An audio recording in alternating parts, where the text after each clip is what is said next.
Como señalaba, vamos a iniciar nuestra conferencia inaugural, va a estar dictada por la doctora Patricia Lourenço Copelo. La doctora Lourenço Copelo es doctora en Derecho por la Universidad Complutense de Madrid, es catedrática de Derecho Penal de la Universidad de Málaga, ambos en el Reino de España, es autora de numerosos libros y artículos y entre sus líneas de investigación trabaja el vínculo con el derecho penal, del derecho penal con temáticas de género, derechos sexuales y reproductivos, inmigración, discriminación y multiculturalidad.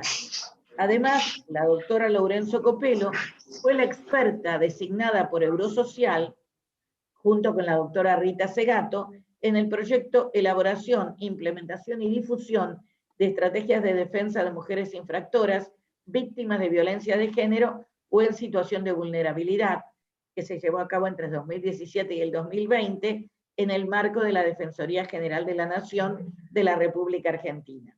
El resultado de este proyecto fue la publicación Mujeres imputadas en contextos de violencia o vulnerabilidad, hacia una teoría del delito con enfoque de género, cuyas autoras, entre otros, fueron la doctora Patricia Lourenço Copelo y Rita Segato como expertas, y el equipo de la Defensoría General de la Nación, las doctoras Di Corleto, Asensio y González. Por eso nos parece muy importante, ese producto nos enorgullece y realmente es la prueba de uno de nuestros avances en los derechos en general y los derechos de las mujeres en particular. Nosotros creemos que tenemos que seguir formando y sensibilizando, pero también que ha llegado el momento de construir herramientas concretas para que en nuestro litigio podamos hacer realidad los derechos y podemos hacer presente un verdadero enfoque de género. En esto, nuestra invitada, a quien le agradezco muy especialmente que nos acompañe, es una especialista y también una gran luchadora por los derechos de la mujer. Muchísimas gracias, Patricia. Te cedo la palabra. Muchísimas gracias. Un saludo, gracias Esther Amaris. Un saludo desde Málaga. Yo quisiera en primer lugar agradecer muy sinceramente a la doctora Esther Amaris Martínez la invitación para participar en este ciclo de conferencias magistrales y particularmente por abrir fuego, siendo la primera en este magnífico ciclo de conferencias que por lo que veo ha organizado la IDEF, siempre de la mano de la doctora Martínez, que me consta que es una gran organizadora siempre para todo. Y yo les diré que para mí siempre es un honor participar en cualquier actividad en la que tenga la invitación de la Defensoría General de la Nación Argentina. Como bien ha dicho la doctora Martínez, en este caso además se da la particularidad, o más bien se da la circunstancia para mí muy feliz de que la ponencia que voy a presentar hoy es el resultado de ese proyecto de investigación que acaba de mencionar la doctora Martínez, y que ha sido un proyecto de investigación largo en el que el papel fundamental lo ha tenido un magnífico equipo especializado en género de la Defensoría Argentina, y en el que he tenido el gusto de participar y me ha llevado a seguir trabajando bastante en esta línea concreta, que además es una línea, yo diría, bastante poco habitual en las investigaciones que se realizan desde el derecho penal en materia de género, porque es mucho más habitual observar la perspectiva de género desde la víctima que desde las personas que cometen delitos, como es el caso que nos trae hoy aquí. Si me permiten, y no me falla la informática, cosa que no es mi fuerte, voy a compartirles un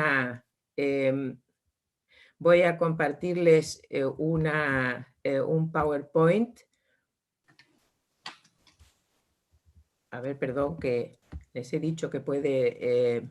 Perdón, le digo al anfitrión, me pasó lo mismo ayer, que ha inhabilitado la función de compartir las pantallas a los participantes. Discúlpenme, una cuestión técnica, pero ayer nos pasó lo mismo.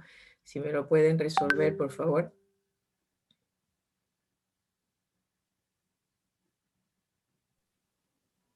Ahí lo estamos resolviendo. Muchas gracias. Esto es lo bueno de estas cuestiones informáticas. Siempre algo falla, pero se resuelve. Cuando ustedes me digan... Lista. ¿Se puede? Estupendo. Ahora sí. Muchas gracias. Muy bien, pues vamos a ver si... Muy bien. Bien, pues el tema que voy a tratar hoy aquí es un tema que, como digo, es bastante poco habitual tratarlo desde una perspectiva de género, aunque este trabajo que ha mencionado la doctora Martínez creo que es un trabajo ya de referencia entre los penalistas, por lo menos en Argentina, ha tenido gran repercusión y cosa de la que por otra parte me alegro. Yo quería empezar hoy con un asunto que quizá pueda sorprender a algunos o algunas de las que están detrás de esta pantalla, que por cierto he de decir que me siento especialmente feliz de tener un foro tan amplio como es... un foro tan amplio como es el de prácticamente toda América Latina, por lo que he podido ver en los saludos iniciales que se estuvieron cruzando en el chat. Bueno, digo que antes de empezar a hablar de forma concreta de las situaciones concretas, específicas de violencia o exclusión social de las mujeres, en estos casos, a mí me gustaría, quizá porque creo que es necesario, empezar por aclarar algo sobre la perspectiva de género en la dogmática penal, porque creo que probablemente más de alguno de ustedes se pregunte qué cabida tiene la perspectiva de género en la dogmática penal. Es decir, de alguna manera cuando uno habla de dogmática penal parece que está hablando de ciencia pura, digamos, de derecho penal, y parece que no es tan claro por qué ha de buscársele o por qué tiene algún tipo de intervención en esto la perspectiva de género. Por eso creo que no es una pregunta baladí, ya que hay una cierta creencia más o menos generalizada entre los juristas, y yo diría que particularmente, y espero no equivocarme, en el ámbito de la práctica judicial, en el ámbito de la administración de justicia, en el sentido de que la dogmática penal ofrece un sistema del delito, eso lo sabemos todos, y que ese sistema del delito es un sistema por sí mismo autosuficiente, cerrado, y por lo tanto regido exclusivamente por principios propios de la lógica jurídica y diríamos impenetrable por los vaivenes ideológicos o valorativos que puedan darse en un momento histórico en la aplicación concreta de la ley penal. Dicho de otra manera, yo creo que probablemente algunos de ustedes compartan conmigo la sensación que se tiene a veces de que sobre todo los aplicadores del derecho entienden que el sistema del delito, como sistema propio de la dogmática penal, juega como una especie de escudo, de parapeto, de escudo protector frente a las críticas que se pueden realizar en ocasiones a ciertas decisiones judiciales que la propia sociedad, o por lo menos algunos miembros de la sociedad, interpretan como decisiones injustas. A mí me parece que quizá más de algunos de ustedes que se dedican además diariamente a la defensa y a la defensa pública, habrán tenido esa sensación y a veces incluso alguna respuesta directa, yo la he tenido en alguna ocasión, de los jueces o juezas que cuando uno les reprocha de alguna manera que sus decisiones a lo mejor no son del todo justas y no se perciben como justas, y suele responderse, bueno, quizá es verdad que no sea del todo justa, pero es lo que dice la ley, y aquí se daba la tipicidad, se daba la antijuridicidad, se daba la culpabilidad y no había ninguna otra solución posible, no me quedaba otra salida posible. Pero la verdad es que yo entiendo que esta concepción de la teoría jurídica del delito como una especie de escudo protector frente a demandas de la justicia en ocasiones, de la justicia material me refiero, es una posición que olvida que la función de la dogmática penal, la auténtica función de la dogmática penal, la más profunda de todas, es la de proporcionar herramientas de interpretación de la ley penal. Y la ley penal siempre es el producto de un momento histórico y de una serie de circunstancias valorativas concretas. Siempre responde a un sistema de valores presentes en un momento determinado en la sociedad en la que se crea. Pero toda ley penal tiene vocación de permanencia en el tiempo y precisamente por eso hace falta un proceso de adecuación de la ley penal a las situaciones, a las circunstancias concretas y al momento concreto en el que se aplica. Diríamos, a los momentos valorativos en los que se aplica la ley en cada situación. Yo me voy a valer aquí de la ayuda de un dogmático penal que creo no es nada sospechoso de tener una visión parcializada por una perspectiva feminista, ni mucho menos, pero que fíjense lo que dice de la dogmática penal, ¿no? Me estoy refiriendo a Hans-Heinrich Jeschke, que creo todo el mundo lo conoce, que se dedica al derecho penal, es un tratado de Jeschke, que es un tratado clásico y además traducido al español.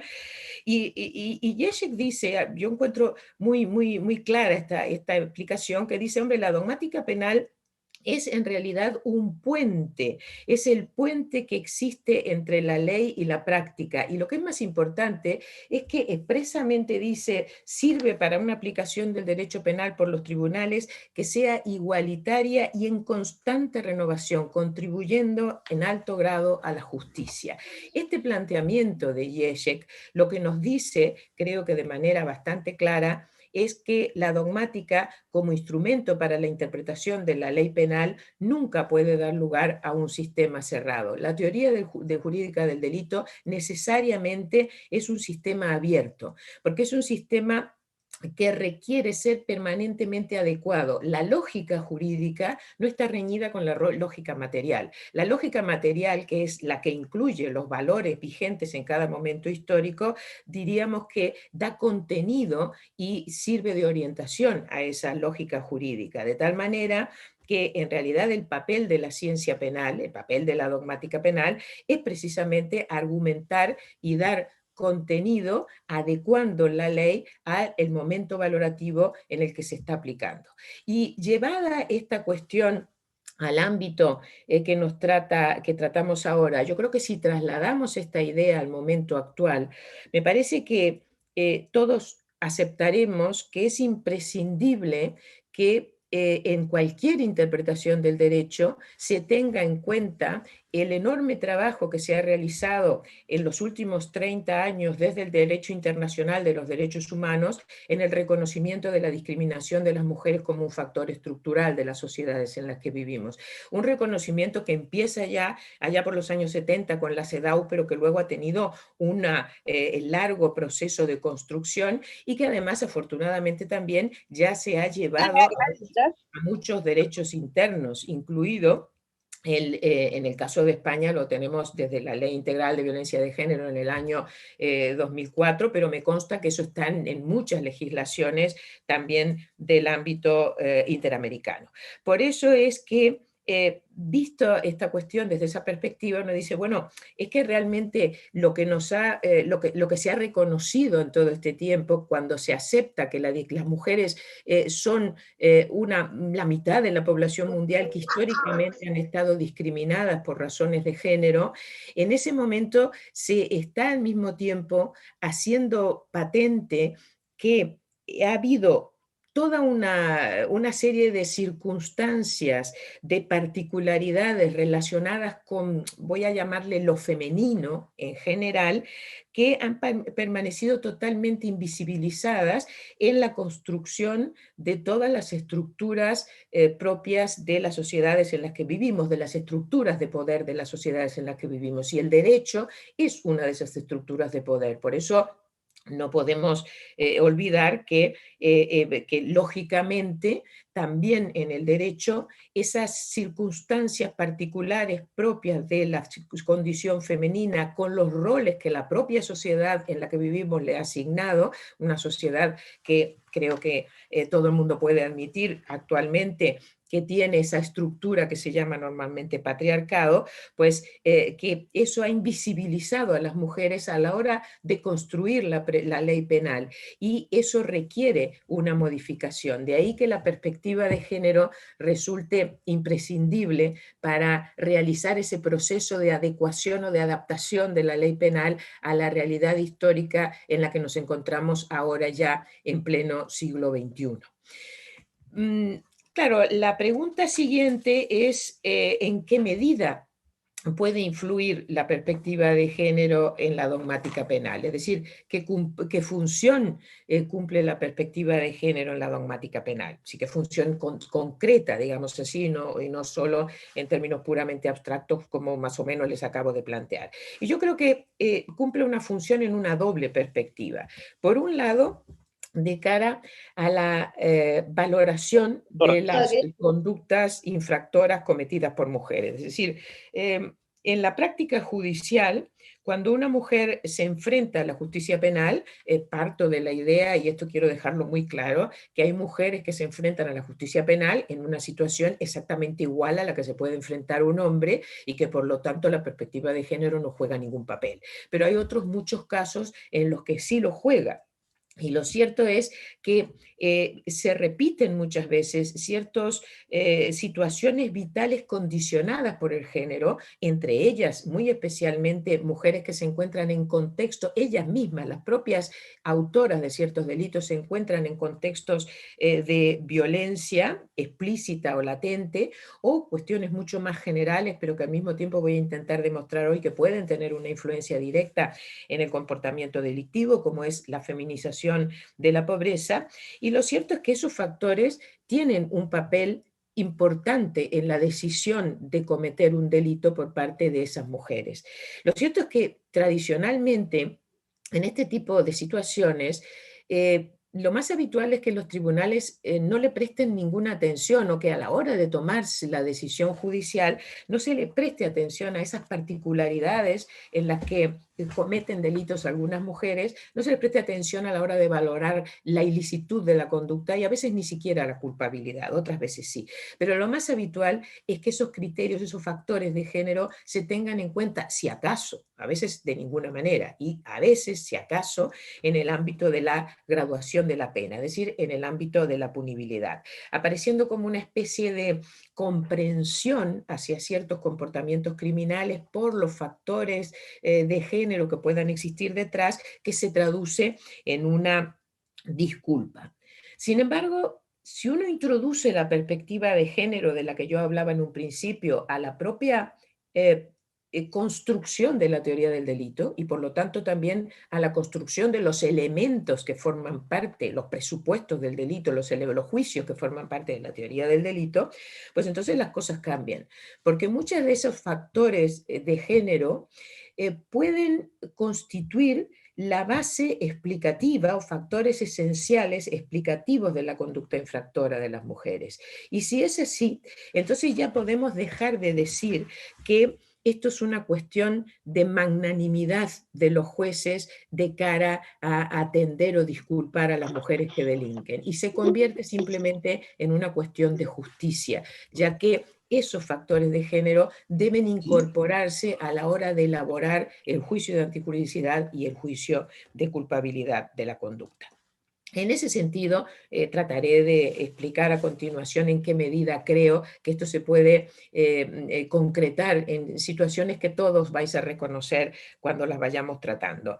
Pero yo les decía, hay una segunda función importante, para mí importantísima, de incorporar la perspectiva de género a la dogmática penal, que es sacar a la luz los sesgos sexistas, los prejuicios de género que existen no solo en la interpretación del derecho, sino en la propia ley penal. Yo trataré de decir algo a continuación, y iremos viendo cómo algunas leyes penales y algunas construcciones dogmáticas están directamente marcadas por sesgos profundamente sexistas que deben eliminarse para tener una auténtica perspectiva de género, o yo diría, una decisión más justa a la hora de aplicar la ley penal a ciertos casos de mujeres infractoras.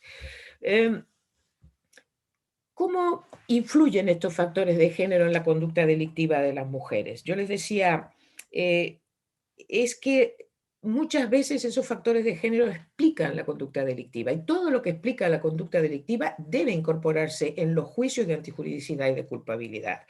Esa influencia de los condicionantes de género puede ser directa o puede ser circunstancial. Yo le he llamado circunstancial, si quieren se le puede llamar indirecta, como quieran. Eh, ¿Cuándo hay esa influencia directa? Pues en aquellos casos en los que un determinado delito está directamente relacionado o se relaciona de forma inmediata con un contexto de violencia de género, un contexto de violencia de género en el que la propia mujer que comete el delito está inmersa. En esos casos no cabe la menor duda, y lo veremos enseguida, que los factores de género hay que tenerlos en cuenta en el juicio de antijuridicidad de la conducta, a la hora de construir la antijuridicidad o la no antijuridicidad de la conducta. Otras veces son factores que influyen de manera circunstancial, y aquí me parece que de una manera muy significativa hay que tener en cuenta un montón de factores socioeconómicos que están profundamente atravesados por el género y que explican muchos comportamientos criminales de muchas mujeres que se enfrentan a la justicia penal.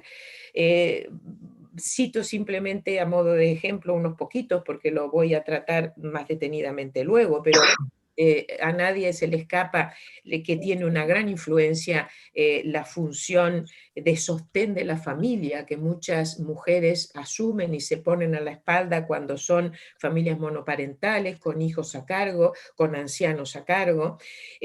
También hay que tener en cuenta aquí, como luego veremos, que el factor de feminización de la pobreza, sobre todo en momentos tan cruciales como puede ser una crisis económica de la magnitud que estamos sufriendo prácticamente todos los países del mundo como consecuencia de la pandemia, en estos casos las primeras que lo sufren son las mujeres. Yo no tengo datos de América, pero tengo datos muy recientes de España, donde se ha puesto de manifiesto en España estamos aproximadamente llegando a un 20% de desocupación, cosa que no pasaba hace muchos años, y hay estadísticas que ya ponen de manifiesto que en esa desocupación el nivel más alto de desocupación lo están sufriendo las mujeres, y no por casualidad, sino porque dentro de ese proceso de feminización de la pobreza, lo cierto es que los trabajos femeninos suelen ser trabajos mucho más vinculados a la economía sumergida, o como le quieran llamar, algunos le llaman economía informal, yo creo que de una manera bastante cínica. Lo cierto es que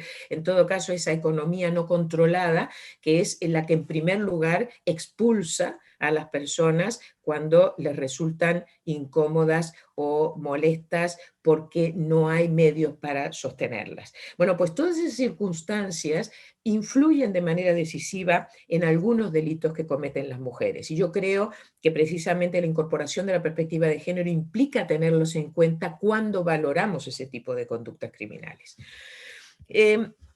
Para tratar todos estos temas, voy a tratarlo sobre la base de tres grupos de casos, que son los que en realidad hemos tratado en el proyecto de investigación del que hablábamos al principio con la Defensoría General de la Nación.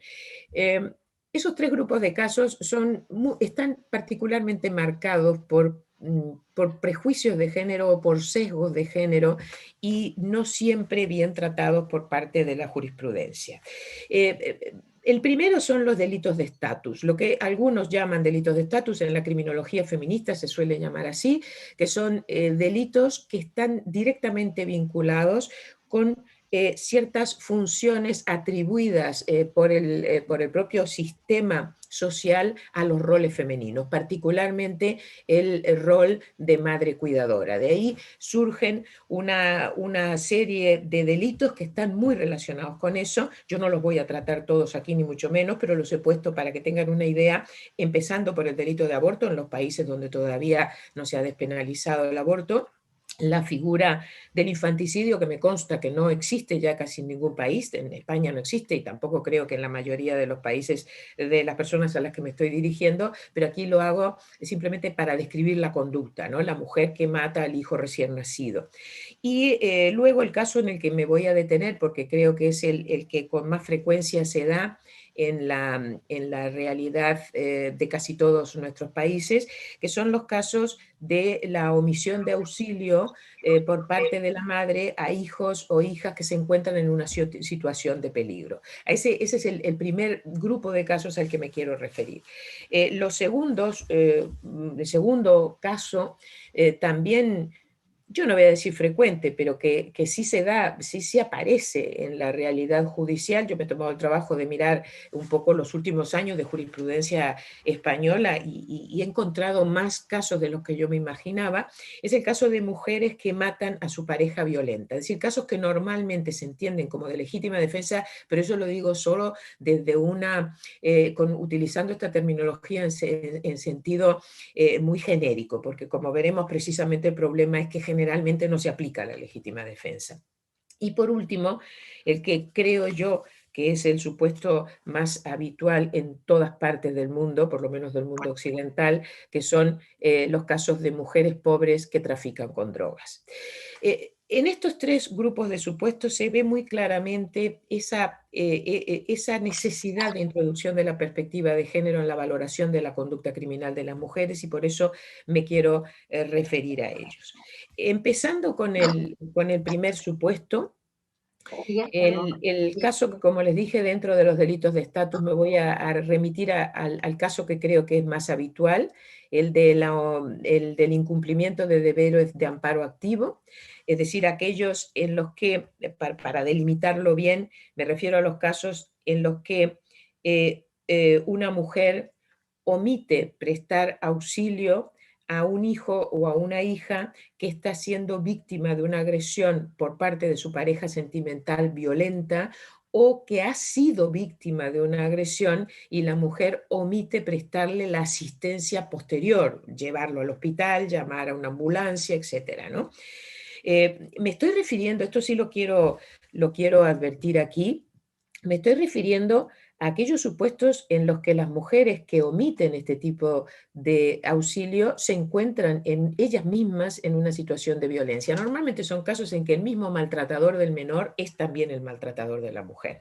Quiero aclarar esto porque, a ver, yo directamente como mujer y jurista feminista que soy, debo decir que no solo admito, sino que reivindico que hay mujeres malas en el mundo. Entonces, como hay hombres malos y hay mujeres que incumplen sus deberes con los hijos, como hay padres que incumplen con los deberes con los hijos y que no hay factores de género determinantes. Pero yo no me estoy refiriendo a eso, sino a los casos que lamentablemente son muy frecuentes de esas mujeres que no prestan auxilio a los hijos, pero que luego en el juicio se pone de manifiesto que había detrás de eso una situación de violencia familiar en general y de la que la propia mujer omitente era víctima.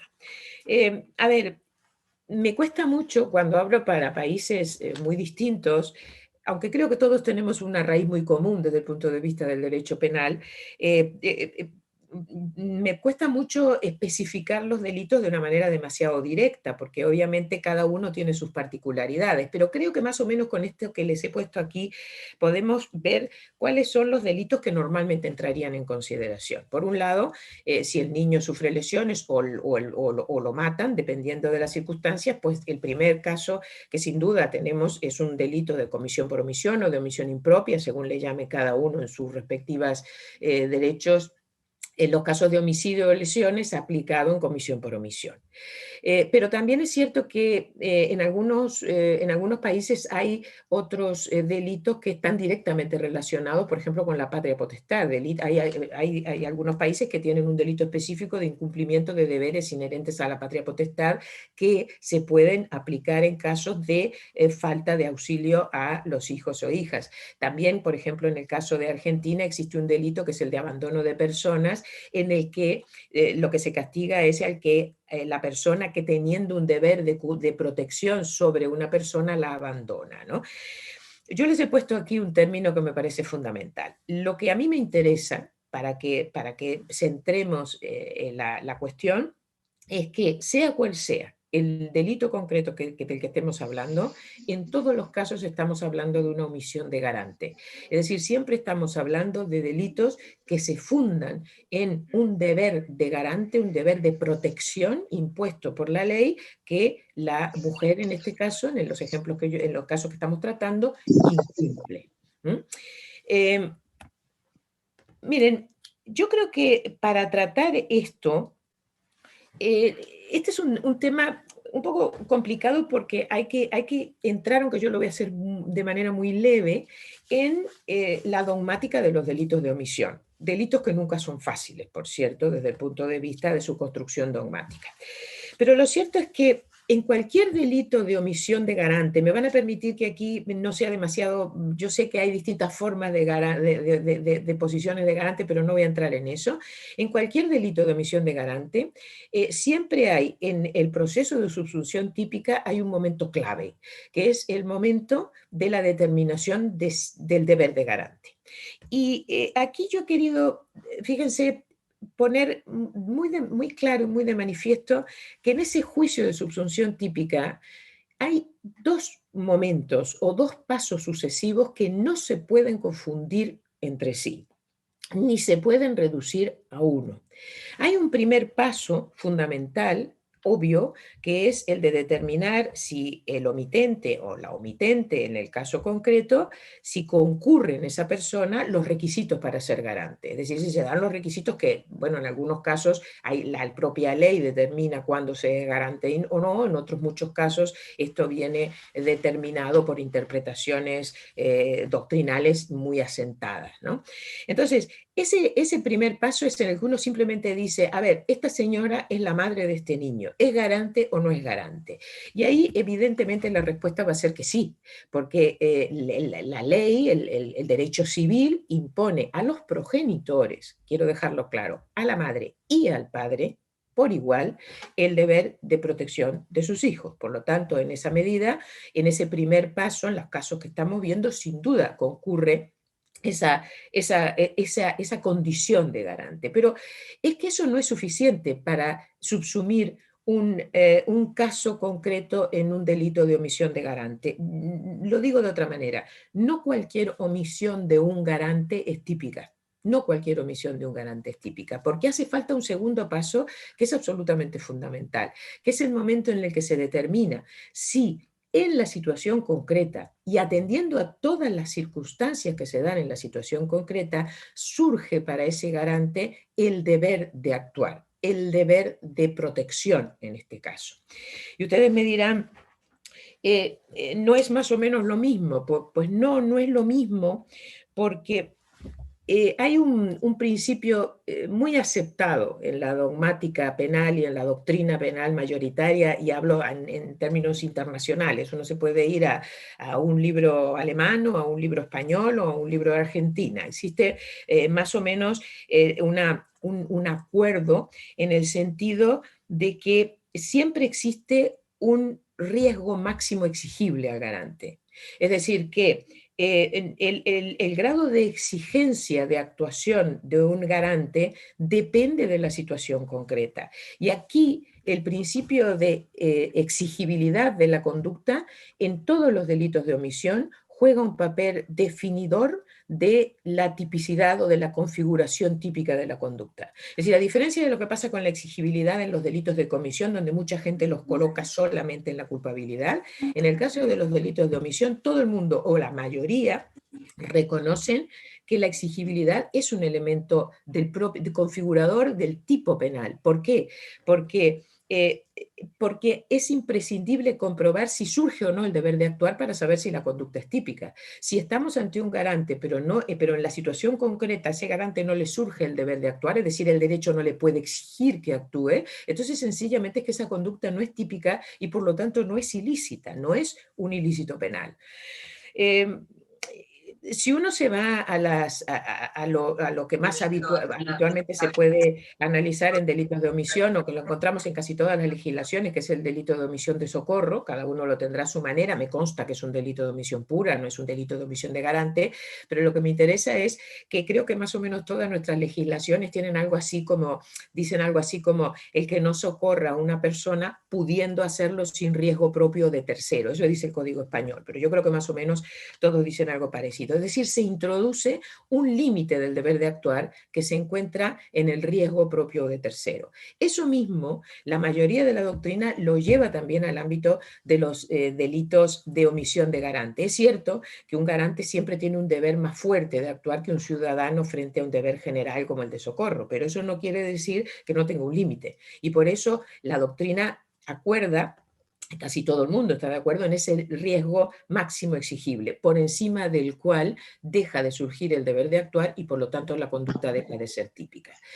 El criterio quizá más básico aquí, en el que todo el mundo coincide, es que ese límite máximo exigible se encuentra siempre en las situaciones de riesgo directo para la vida o la integridad física del omitente. Si existe ese riesgo, el derecho no le puede exigir una conducta heroica y por lo tanto en ese caso no surge el deber de actuar y la conducta no es típica. ¿Qué pasa en el caso, si llevamos esta argumentación al caso de los delitos, a los casos que estoy planteando, de delitos de omisión por parte de las mujeres en situaciones de violencia de género? Miren, aquí cuando uno se pone a ver la jurisprudencia, y creo que también aquí podemos coincidir en casi todos los países, se detectan tremendos sesgos sexistas a la hora de determinar el alcance del deber de garante de las madres respecto de los hijos. Aquí surge un terrible prejuicio de género que está presente, probablemente es uno de los prejuicios de género más extendidos en la sociedad, que está vinculado con ese rol de madre cuidadora que yo decía hace un rato. Es decir, hay un dato decisivo en la atribución de roles de protección a las mujeres, que es el hecho de que ellas son las que engendran. Y es de esa función reproductora de las mujeres, casi de las entrañas de las mujeres, se extrae un deber moral que la sociedad en generalmente comparte. En general comparte. Es bastante habitual que se diga las mujeres tienen un deber moral de protección de sus hijos por encima del que tiene cualquier otro, porque ellas son las que lo han, perdónenme el término que sé que en algunos lados no es tan normal como en España, ¿no? Pero ellas lo han parido y por lo tanto a ellas les corresponde por encima de cualquier otro un deber de protección.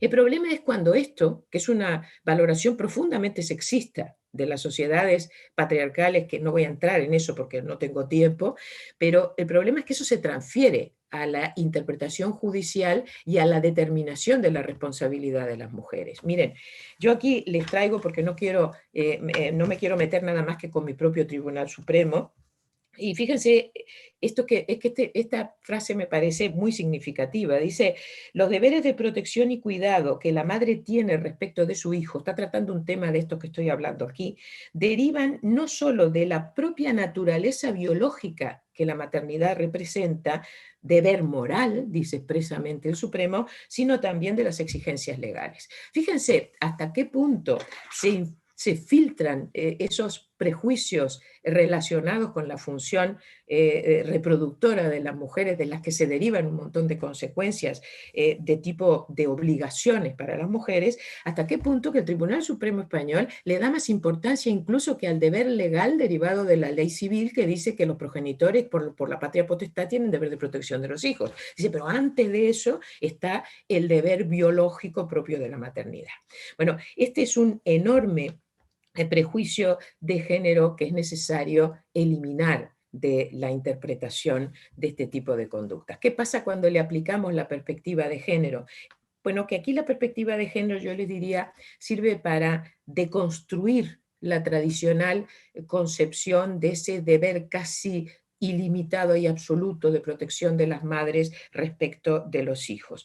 Porque en el momento en que se prescinde, a la hora de determinar este segundo paso que yo les decía de la subsunción típica de la conducta, en el momento que se prescinde de ese aspecto puramente moral, de esa valoración moral, ético-moral de la conducta de las madres, y nos quedamos solamente con el deber jurídico, entonces nos encontramos, como les dije al principio, que lo que existe en, en todas las leyes civiles es el deber de los padres, madre y padre, de proteger a sus hijos. Que sí, que es un deber legal, que por supuesto, que impone el deber de actuar cuando un hijo o una hija se encuentran en peligro, pero que también tiene un límite, el mismo límite que se aplica en general a cualquier deber de garante. Y eso es el caso en el que exista un peligro directo para la vida o integridad de la persona, del progenitor, sea madre o padre, que tiene que actuar en un momento determinado. Es decir, el principio de no exigibilidad de la conducta como límite del tipo de estos delitos juega aquí sin los sesgos sexistas exactamente igual que en cualquier otro delito. Y por eso yo creo que en casos de estas características, si en el juicio se consigue probar que esa mujer está sometida a una situación de riesgo, es que ahí existe un dato claro. La mujer sabe que si ella interviene, existe una posibilidad muy alta de sufrir ella misma. No podrá evitar probablemente lo del hijo, pero además ella misma sufrirá violencia que puede llegar a ser muy intensa. Pues eso no se le puede exigir legalmente. Ya lo que cada uno piense desde el punto de vista moral de la madre que no actúa es un problema que lo pueden discutir en la sociedad, pero no puede transferirse a la interpretación del derecho penal a la hora de imponer responsabilidades criminales. Yo creo que esta interpretación que propongo puede servir como una línea de defensa capaz de confrontar con la opción que habitualmente usan los tribunales en estos casos, que se limita como mucho a una atenuación de la pena, como mucho, y a veces ni siquiera eso. Es decir, se trata de decirle a los tribunales, miren, no se trata de malas madres a las que hay que disculpar. Aquí se trata simplemente de un problema de falta de ilicitud de la conducta y consecuentemente todos los demás juicios sobran en este caso. Bueno, ese es el primer supuesto que quería plantear. El segundo, respecto a los casos de mujeres que matan a su pareja violenta. Bueno, aquí, por supuesto, yo me estoy refiriendo solo, una vez más lo delimito, a los casos en los que la mujer que mata a la pareja violencia sufre, a la pareja violenta, está inmersa esa mujer en una situación grave de violencia de género.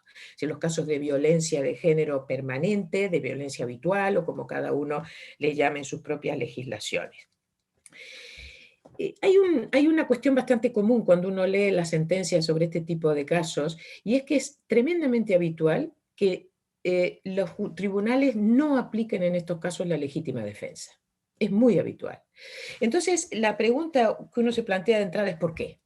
Y hay una respuesta inmediata que yo creo que todos los que hemos conocido casos de estos la podemos responder enseguida. Las mujeres tienen unas estrategias de defensa distintas a los modelos de defensa sobre los que se ha construido la causa de justificación de legítima defensa.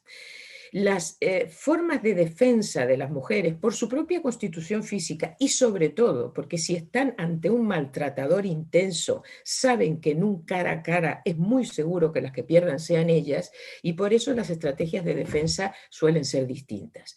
Les pongo aquí los tres casos más comunes. La mujer que aprovecha un cese momentáneo de la agresión para aprovechar para agredir a ella. Hay un caso bastante reciente de la jurisprudencia española que es un caso de un sujeto que estaba maltratando gravemente a la mujer. Había habido un episodio grave de violencia en la cocina, la amenaza con un cuchillo de grandes dimensiones y en un momento determinado él deja el cuchillo, se da media vuelta y ella coge el cuchillo y se lo clava por la espalda y lo mata, ¿no? Bueno, es decir, la agresión no se sabe si había terminado o no, pero hay un momento de cese que ella aprovecha. Otras veces las mujeres se anticipan a una agresión que perciben ellas, pero que a lo mejor desde el punto de vista fáctico externo no se percibe por ningún signo, ¿no? Y quizá el caso más complejo, que es el caso de las mujeres que matan al agresor aprovechando un descuido. Por ejemplo, el caso de la mujer que mata al maltratador mientras duerme. Bueno, eh, ¿qué pasa normalmente? ¿Qué respuestas da normalmente en estos casos la jurisprudencia? Salvando honrosas excepciones, lo más habitual aquí es que la situación de violencia de género, cuando se lleva al juicio, los jueces lo tengan en cuenta, los fallos judiciales lo tengan en cuenta en el ámbito de la culpabilidad. Normalmente lo que se reconoce por los tribunales es que cuando hay una situación grave de violencia de género, eso puede afectar a la normalidad psíquica de la mujer. Entonces se le aplican atenuantes. En el caso del derecho español, por ejemplo, se suele aplicar un atenuante que se llama de arrebato u obcecación. En otros casos hay un atenuante que se llama de emoción violenta, o incluso se llegan a reconocer algunas situaciones de trastorno mental transitorio incompleto, siempre limitándolo al desequilibrio, falta menor culpabilidad. Nunca legítima defensa. Es importante destacar también aquí, no puedo dejar de hacerlo, que hay una excepción interesantísima, que es el artículo 36 del Código Penal uruguayo, que prevé una especie de perdón judicial, yo creo que es, porque es una eximente facultativa, y dice expresamente que se puede excluir la pena cuando el homicidio o las lesiones respondan a un estado de conmoción provocada por el sufrimiento crónico producto de violencia intrafamiliar. Es decir, se está contemplando expresamente este caso y eso tiene mucho mérito. Lo que pasa es que sin perjuicio de que exista esa opción, además yo creo que es bastante excepcional en un país concreto, lo cierto es que uno se pregunta por qué no darle oportunidad a la legítima defensa. Yo creo que sí que es posible darle oportunidad a la legítima defensa cuando uno introduce la perspectiva de género una vez más en la interpretación de los elementos del delito, en este caso en los elementos de una causa de justificación. Miren, lo normal aquí es que lo que se niega, y por eso normalmente desaparece todo lo demás, es la inminencia. Lo más normal es que se dice, es que el problema es que en ninguno de los casos que yo planteo aquí hay inminencia y por lo tanto no podemos ni pensar en aplicar la legítima defensa. Pero la verdad es que si uno lee las sentencias, descubre que muchas veces el juicio para valorar la inminencia que hacen algunos tribunales es un juicio totalmente descontextualizado y formalista. Un juicio en el que no se introduce en la propia valoración de si es inminente o no la situación de violencia sistemática que vive la mujer. Y la verdad es que cuando uno se va simplemente a los manuales de derecho penal, a cualquier manual de derecho penal, le van a decir que a la hora de valorar la inminencia es un juicio ex ante en el que se deben tener en cuenta todas las circunstancias en las que actúa la persona que se defiende. Y cuando se trata de una mujer que sufre violencia intensa, hay que incluir también la percepción de quien se defiende. Y lo cierto es que aquí hay un dato que es muy conocido por quienes trabajan en temas de género, que es lo que se llama la violencia aprendida. Las mujeres tienen una capacidad especial para percibir, esas mujeres que sufren violencia, para percibir cuando un gesto, una actitud que a lo mejor todavía no tiene ningún contenido violento en sí mismo, es el inicio o el aviso de una agresión fuerte y se adelantan porque saben que si esperan, entonces ya no se van a poder defender. En ese caso, la inminencia existe, es decir, no es un problema de falta de inminencia, es un problema de cómo se valora la inminencia. Pero sí es cierto que hay un caso que es el de lo que se llama normalmente la defensa no confrontacional, cuando la mujer espera que esté dormido el maltratador, por ejemplo, en los que es cierto que el tema de la inminencia se hace más complicado. Pero yo aquí creo que se puede hacer una lectura de los presupuestos de la legítima defensa más profunda, porque uno dice, bueno, ¿qué función cumple el requisito de la inminencia para fundamentar el derecho de defensa de las personas en general, no solo de las mujeres? Y la verdad es que si uno lo estudia a fondo, dice, la inminencia como tal no cumple ninguna función. En realidad la inminencia cumple una función indicativa, La inminencia es un indicador de la necesidad de la defensa, que es el verdadero elemento que fundamenta el derecho de defensa. Claro, cuanto más tiempo hay o cuanto más distancia hay entre la acción defensiva y la agresión, más alternativas aparecen o posibilidades de alternativas a la propia defensa. Entonces, por eso, cuanto más cercana esté la agresión, más fácil es justificar la necesidad de la defensa. Pero entonces, si la clave está en la necesidad de la defensa, donde hay que situar la vista es en si la propia acción defensiva era o no necesaria en ese momento. Y lo cierto es que en casos de violencia de género muy intensa, que los hay, y todos sabemos que los hay. En esos casos, en una mujer vive completamente aislada de la sociedad, en que el maltratador la ha separado de su familia, la ha encerrado en su propio mundo, en casos en que las mujeres no encuentran ninguna salida más allá de la vida con el maltratador y de su propio encierro, y cuando sobre todo ha habido algún episodio previo de agresividad importante, pues en esos casos puede ser que la única alternativa para la mujer sea aprovechar un descuido del maltratador para defenderse. En ese caso la acción es necesaria y por lo tanto la legítima defensa se cumple. Es más, yo diría que tampoco hay que perder de vista lo que dicen algunos, por cierto, algunas sentencias magníficas, sentencias judiciales que hay por ahí aisladas, que dicen es que cuando una mujer vive sumida en un contexto de violencia permanente, el riesgo para su vida y su integridad física también es permanente. Y por eso, cuando la mujer se defiende, se está defendiendo frente a una agresión que se está produciendo de manera permanente y muy sorda, además. Bueno, entrando ya en el último de los casos que quería tratar, porque creo que voy un poco corta de tiempo, pero bueno, ya me queda muy poquito. El último caso que quería tratar, y lo dejé para el final, yo creo que es el que se da con más frecuencia y por lo tanto es el más importante de cara a pensar en estrategias de defensa, es el caso de las mujeres pobres que trafican con drogas. Y digo pobres expresamente. Es decir, aquí una vez más quiero reflejar que no todas, es decir, puede haber mujeres que estén en la cúspide de una organización de narcotráfico. Si alguien me la puede traer y contármela y presentármela, estaría encantada de conocerla, pero no es lo más habitual. Miren, el tráfico de drogas es en muchos países la primera causa de encarcelamiento femenino.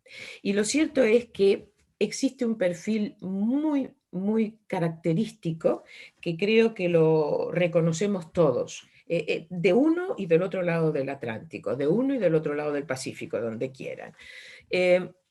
Por un lado, por lo que se refiere a las mujeres, es el perfil más habitual es el de mujeres con muy pocos recursos, por eso hablo de mujeres pobres, normalmente provenientes de sectores marginales de la sociedad, a veces con familias violentas, familias desestructuradas, familias o entornos sociales en los que ya se trafica con droga o donde circula la droga de una manera especialmente importante, mujeres con cargas familiares importantes. Esto es un dato muy característico de las mujeres que son detenidas por tráfico de drogas, mujeres que tienen hijos a cargo, familias enteras a cargo, familias monoparentales o el marido en prisión. Otro dato que yo creo que es imprescindible tener en cuenta, se trata de gente que no tiene ninguna posibilidad de una cobertura estatal. Les estoy hablando desde uno de esos países que se llaman del primer mundo, pero las bolsas de pobreza y de exclusión social que existen en España y por supuesto también en cualquiera de los países de los que me están escuchando, son cada vez más fuertes, más amplias y las posibilidades de tener una protección y una ayuda estatal son cada vez menos.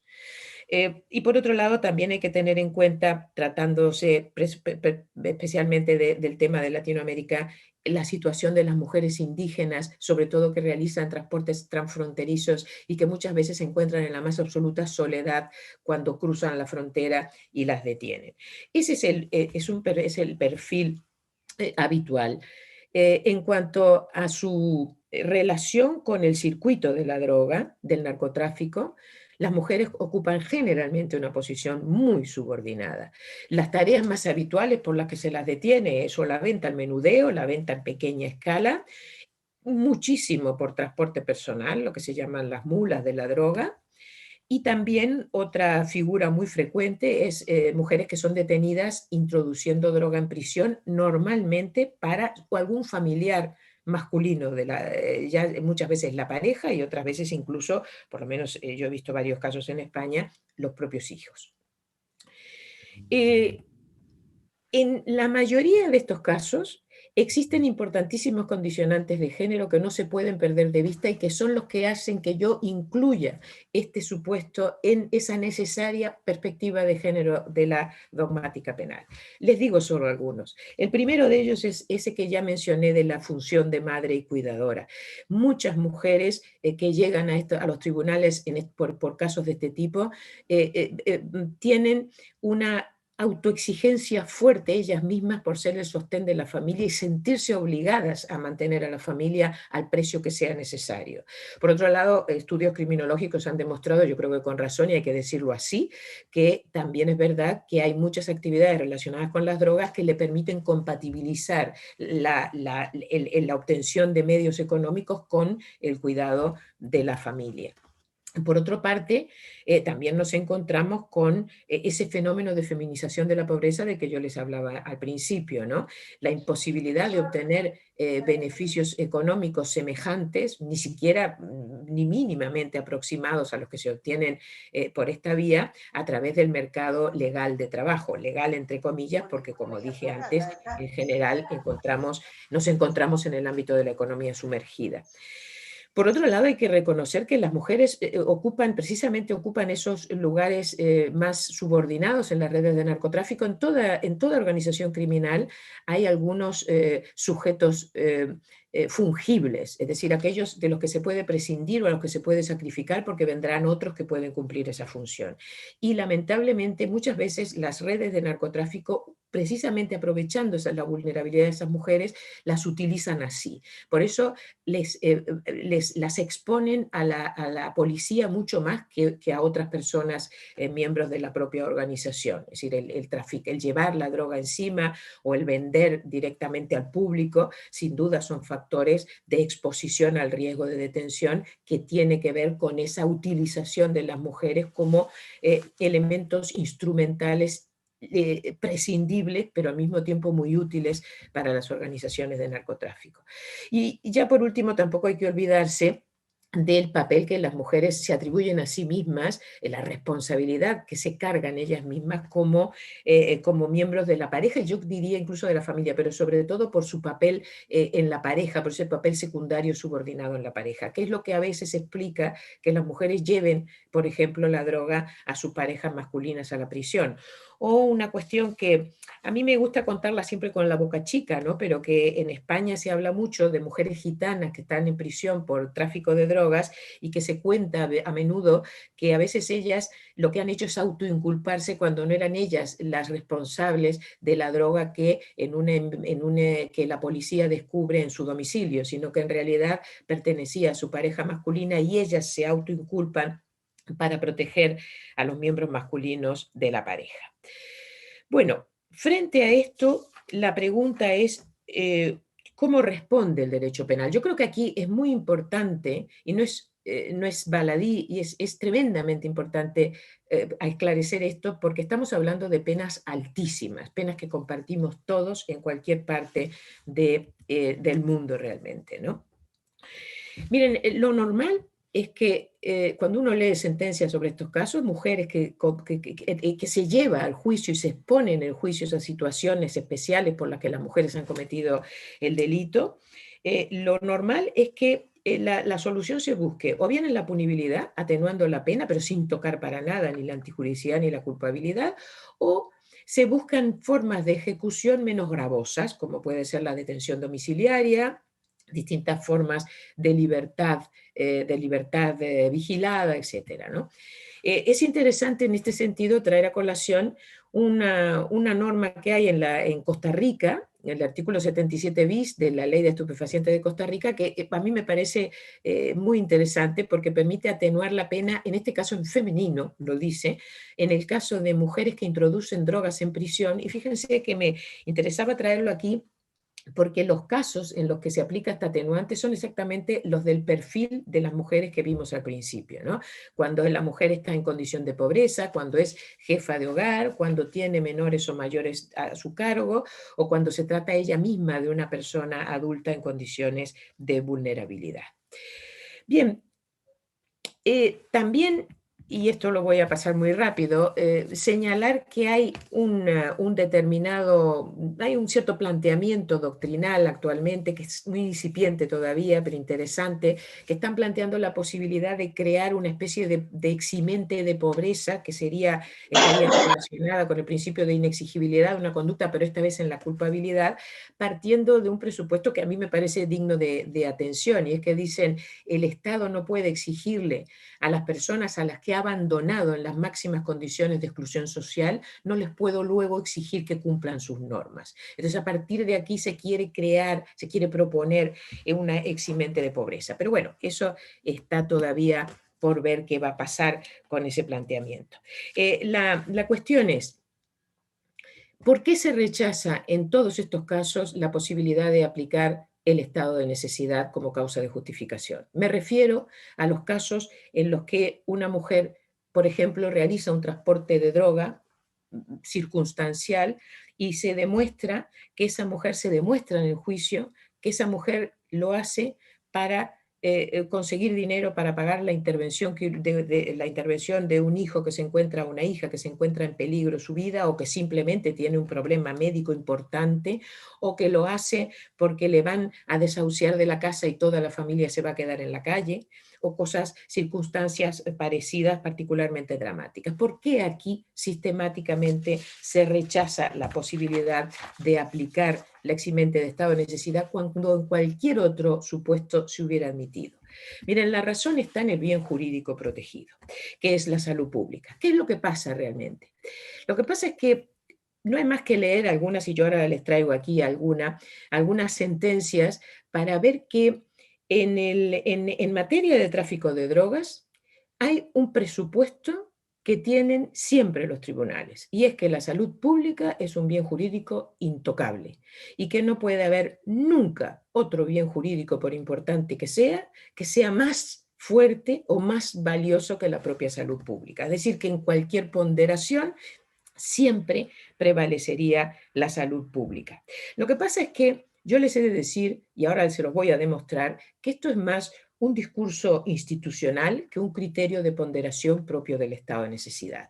Y una vez más voy a recurrir al derecho español, porque, como les digo, prefiero no entrar en otros derechos. Pero fíjense lo que dice aquí el Tribunal Supremo Español. Sentencia de 2013, muy reciente. Esta sala siempre ha sido contraria a admitir la eximente de estado de necesidad de tipo económico al tráfico de drogas, declarando que tal conducta entraña una gravedad muchísimo mayor que cualquier problema económico que pueda afectar a la gente.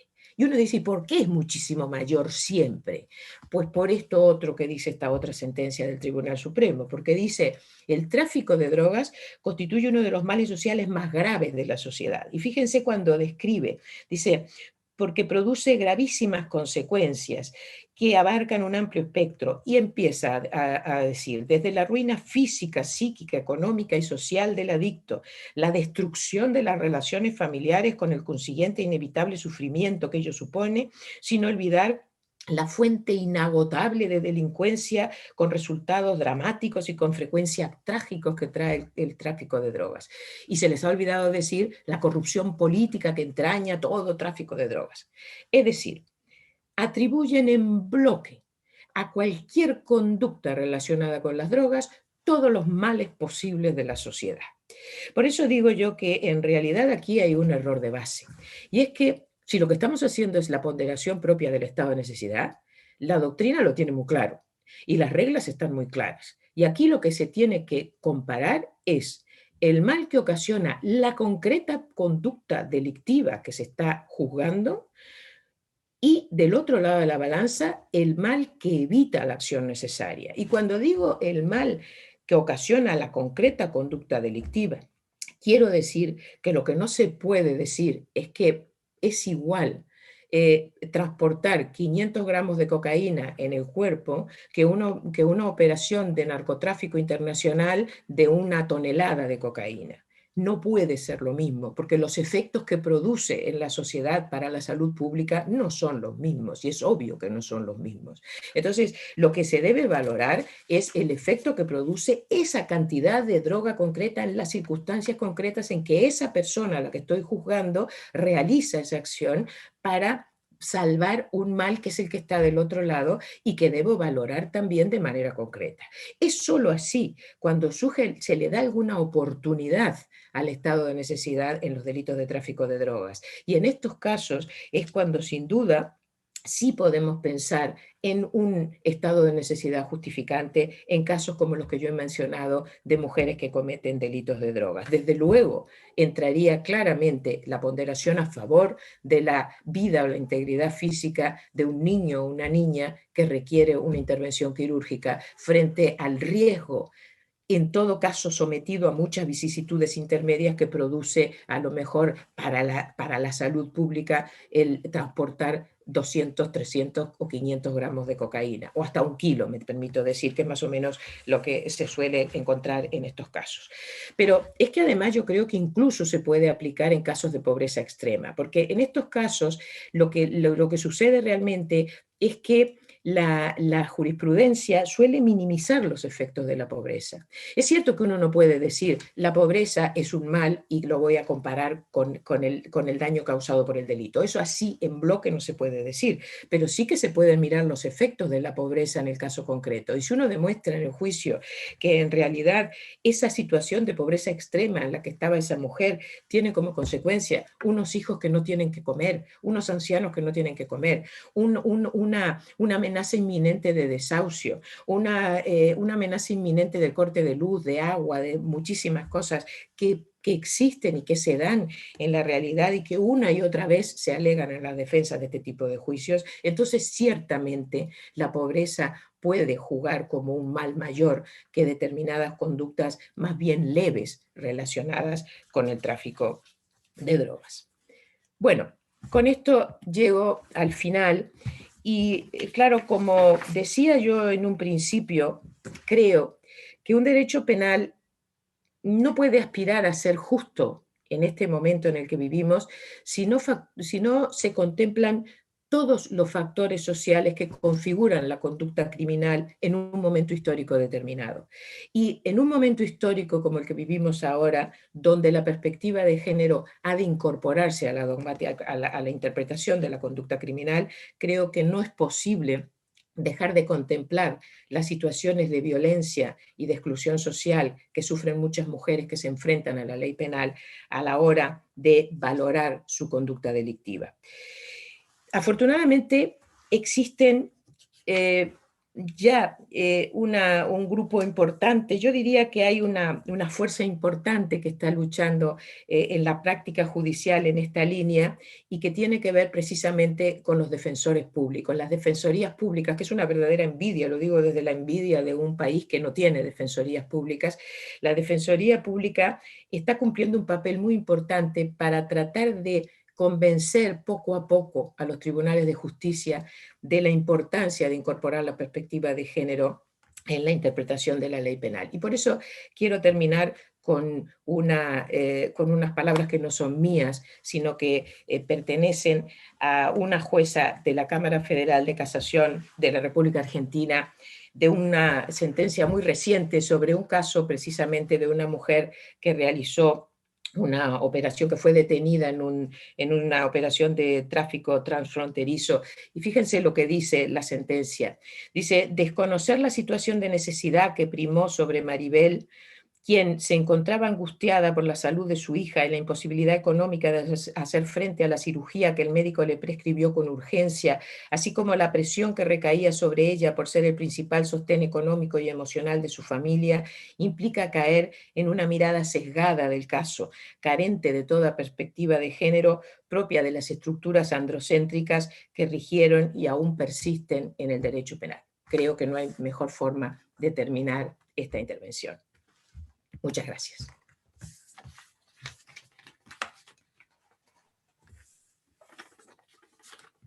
Muchas gracias, doctora Patricia Laurenzo. La verdad que interesantísima la charla. Recordamos que la estamos grabando, así que la vamos a difundir por las redes. Eh, Además, un éxito la participación. Hemos llegado a un número de 470 participantes, así que muy bien por ese lado. Y que se difunda todo lo que se está diciendo en esta charla. Hay unas preguntas y unos comentarios. Uno tiene que ver con un caso que justamente, si no recuerdo mal, sucedió cuando el proyecto de Eurosocial se estaba desarrollando, que es el caso de una mujer que por la salud de su hijo estaba enfermo con una enfermedad terminal de cáncer, que lamentablemente terminó falleciendo. Ella, bueno, aceptó traficar droga de Bolivia a Argentina y fue detenida. El caso tuvo un conocimiento público a favor de ella, uno de los pocos casos que es a favor de la mujer, entonces finalmente logró ser absuelta. Así que ese caso seguramente lo tenés en mente y ejemplifica muy bien esta charla. Hay una pregunta también de Silvia Martínez que consulta, la pregunta que te hace es, quería preguntar si entiende que puede debe haber también un impacto de la perspectiva de género a nivel del tipo penal en el dolo, en particular en las figuras omisivas.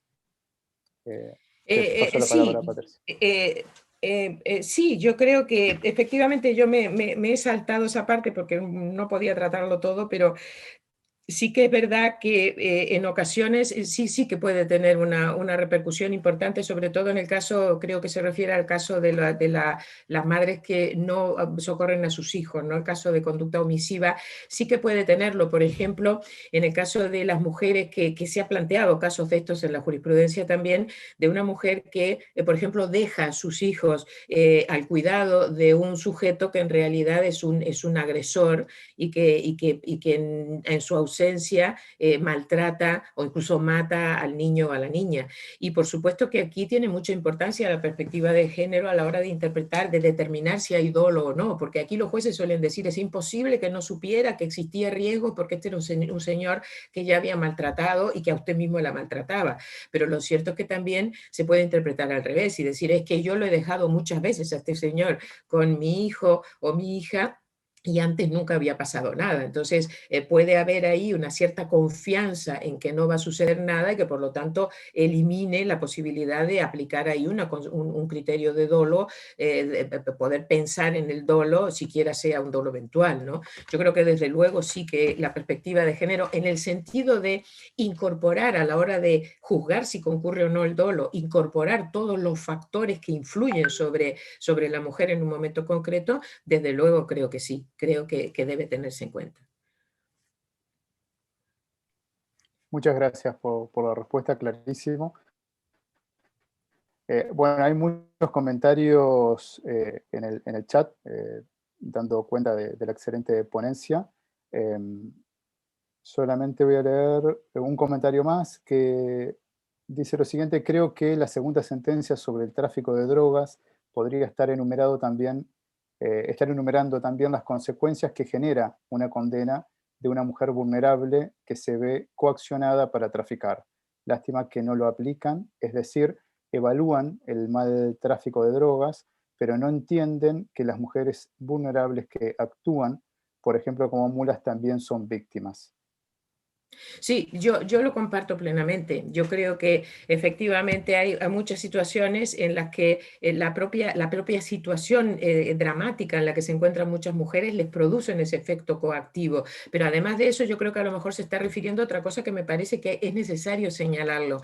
Hay muchas, bueno, no muchas, pero hay mujeres que realizan este tipo de conductas que a su vez son víctimas de trata de personas. Y de eso se da mucho, y se da mucho sobre todo en el tráfico transfronterizo en determinadas zonas de América Latina. Y esto siempre hay que traerlo a colación y hacer que se entienda en los tribunales, porque la legislación, hay muchos países, en España existe, sé que en Argentina también, y creo que habrá muchos otros países que tengan leyes de trata donde precisamente recogen como una causa de exclusión de la pena el caso en que la persona que comete el delito lo está haciendo como consecuencia de ser víctima de trata de seres humanos, ¿no? Es decir, que sí, me parece importantísima esa observación. Perfecto, gracias. Otra consulta que realizan, ¿qué piensas sobre la posibilidad de que en la legítima defensa se agregue a los códigos penales una presunción a favor de la mujer que sufre violencia? ¿Considera necesario ese tipo de reformas? No. No. No, yo soy completamente contraria a establecer una presunción de ese tipo. Primero, porque creo que las presunciones no son buenas nunca en el derecho penal. Y segundo, porque creo que no es bueno para las mujeres que se pueda tener siquiera la sospecha de que lo que estamos pidiendo es que nos apliquen unos criterios especiales, más benignos, digamos, de legítima defensa por el hecho de ser mujeres, porque no es eso. Es decir, de lo que se trata es de hacer una interpretación de los requisitos de la legítima defensa que son iguales para todo el mundo, pero una interpretación en la que se tengan en cuenta las circunstancias específicas en las que actúa una mujer. Eso es darle contenido a los requisitos de la legítima defensa que entiendo tienen que ser los mismos para todos. A mí no me gusta un derecho penal paternalista y nunca lo he aceptado tampoco en temas de género, ni siquiera cuando hablo de violencia de género en términos de víctima. Entonces, en términos de autoría tampoco. Yo creo que la solución no debe ir por ahí, sino en presionar permanentemente. De hecho, por cierto, se me olvidó decir en la ponencia que una vez más en la Argentina, hablo mucho de Argentina porque la conozco, porque conozco mucho y tengo afortunadamente mucha relación con juristas de Argentina y ha habido algunas sentencias últimamente muy interesantes en materia de legítima defensa relacionadas con la introducción de la perspectiva de género. Tengo por ahí una sentencia que llegó a mi conocimiento hace poco de Córdoba del año 2016 en la que precisamente se dice también algo muy parecido a esta última sentencia que leí, ¿no? Donde se dice expresamente que hay que hacer una relectura de los requisitos de la legítima defensa con perspectiva de género. Pero yo creo que eso es suficiente, que no hace falta introducir ninguna presunción que haga sospechar que estamos pidiendo un derecho penal más benévolo por el hecho de ser mujeres, ¿no? Perfecto, clarísimo. Hay un pedido de Roberto Acuña de citas de precedentes de absolución en caso de tráfico de droga por parte de mujeres en extrema pobreza y necesidad. Justamente porque tiene un caso, dice, tiene un caso en curso. Más allá de pasarte la palabra, pero también recordar que está el libro del cual fue el resultado del proyecto de Seguro Social, que está colgado en la página tanto de la Defensoría General de la Nación como también de la IDEF, que se puede consultar, y ahí hay 2 apartados exclusivamente de jurisprudencia, muy interesantísimos que también se pueden tener en cuenta. Igualmente, no sé si querés agregar algo más No, con respecto a esta consulta. No, yo creo que es de que yo iba a decir lo mismo, ¿no? Que creo, además, he de decir una cosa, en eso en la jurisprudencia de aquel lado está mucho más actualizada que la nuestra. Aquí en España han visto lo que he mostrado. Aquí en España estamos todavía con una jurisprudencia ciega a los elementos, a la perspectiva de género cuando se trata de autoras de delitos. Por lo tanto, van a encontrar más fuentes importantes jurisprudenciales referentes allí que aquí, ¿no? Y creo que efectivamente el libro tiene muchísimo material en ese sentido. Perfecto. Hay 2 preguntas más que serían, creo que las últimas por el tiempo. Una dice, quisiera preguntarle a la doctora Copelo si el estado de vulnerabilidad de las mujeres que se las utiliza como mulas para el contrabando de estupefacientes sería suficiente para plantear la legítima defensa. Bueno, la legítima defensa no, yo diría más bien yo diría más bien el estado de necesidad, ¿no? Yo creo que sería el estado de necesidad. Hombre, yo creo claro, cuando uno dice vulnerabilidad, ¿qué estamos diciendo? ¿No? Es decir, yo creo que hay que poner sobre la mesa en una defensa judicial, hay que poner sobre la mesa datos muy concretos, ¿no? Si no, es muy difícil que se pueda admitir cuando está esa especie de escudo que es la salud pública, la intocable salud pública, del otro lado hay que ponerle datos muy concretos, ¿no? Entonces yo creo que que si no podemos probar que existe, sí que digo, lo he dicho, que no es necesario que estemos ante un caso de una señora que tiene un hijo que se va a morir. Es decir, que hay situaciones de pobreza en las que se puede probar. Yo lo he visto en sentencias españolas donde no nos han hecho ni caso, pero donde se han presentado hasta facturas, ¿no? Diciendo que esta señora debe esto, esto, esto, esto, esto. Y sin embargo no se le ha hecho ningún caso. Yo creo que sin embargo esa es la línea de demostrar los efectos de la situación de pobreza, de situación de vulnerabilidad en ese sentido, si quieren, en cuestiones concretas que se puedan llevar al juicio, ¿no? Perfecto. Clarísimo también la respuesta. Y bueno, como última pregunta, perdonen porque siguen apareciendo otras, pero por el tiempo, ¿cree importante introducir datos estadísticos de asuntos en los que se ha presentado un fenómeno de explotación de mujeres en la línea de defensa para lograr en el juzgador una visión sesgada? No sé si se entendió. Sí, si no entiendo mal, lo que me quiere decir es si el proponer o ofrecer en el juicio datos estadísticos sobre no sé si se está refiriendo a datos estadísticos sobre mujeres que han sido condenadas injustamente o por sesgos sexistas, creo haber entendido algo de eso. Desde luego, no sé si puede servir o no, uno siempre se tiene que poner un poco en la cabeza del juzgador y en la cabeza de lo que es un juez, ¿no? Y yo supongo, a lo mejor hay algún juez por aquí que me puede estar odiando en este momento, pero lo cierto es que sinceramente lo digo desde la amistad que tengo con muchas juezas y muchos jueces, que hay una perspectiva distinta a la que seguramente tenemos quienes lo vemos más desde la perspectiva de la defensa. Yo no soy defensora, pero lo veo desde la perspectiva de la defensa con mucho más facilidad, ¿no?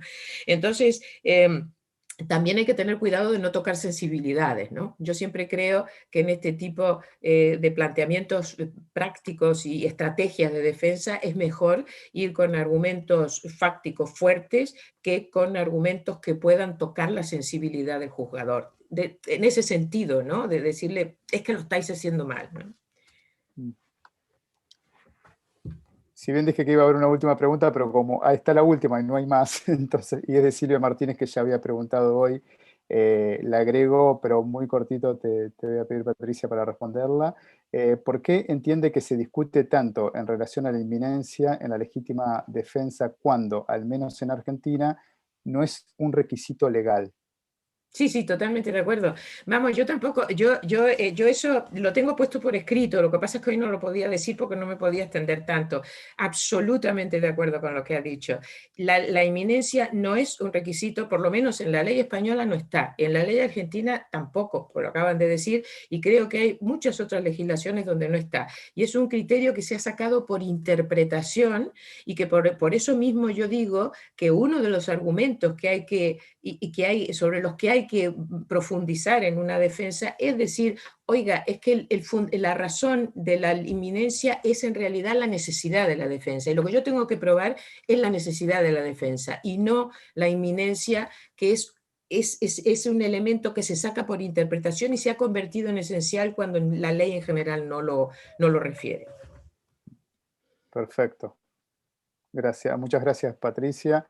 Bueno, sin más, bueno, les pedimos disculpas porque no podemos admitir más preguntas y también que pedimos especialmente que sean por el chat, porque si abrimos el debate con 470 personas participando sería caótico. Así que, sin más, nos despediríamos. De ya, muchísimas gracias por participar. Nos veríamos en 15 días, ojalá tengamos un cupo de inscripción parecido. El 6 de abril, tal como anunció la Defensora General, tendremos la conferencia del doctor Dante Negro, así que será un placer tenerlos ahí.